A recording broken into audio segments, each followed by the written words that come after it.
அதாவதுங்க, இப்போ கூட்டணியில போட்டி இந்த தேர்தலில் சந்திக்க போகிறோம் அப்படிங்கிறது உறுதியாயிடுச்சு. ஹோம் மினிஸ்டர் அவர்கள், அமித்ஷா அவர்கள் வந்து அவரே உறுதிப்படுத்திட்டாரு.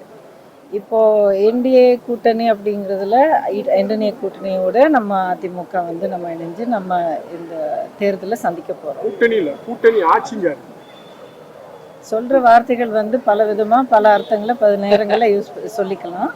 அதுக்கான என்ன அர்த்தம், என்ன பின்னணி என்ன அப்படிங்கிறது நான் வந்து ரொம்ப பெருசாக இந்த நேரத்தில் ஆராய்க்க வேண்டிய அவசியம் இல்லைன்னு நான் நினைக்கிறேன்.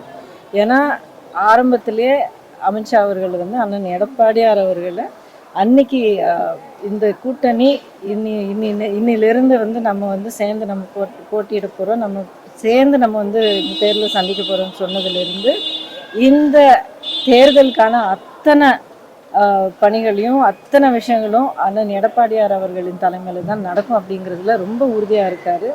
நேற்றுக்கு அந்த விஷயத்த மறுபடியும் உறுதிப்படுத்தியிருக்காரு. ஸோ மற்ற வார்த்தைகள் வந்து நம்ம ரொம்ப இந்த நேரத்தில் நம்ம போட்டு மனசு குழப்பிக்க வேண்டாம்.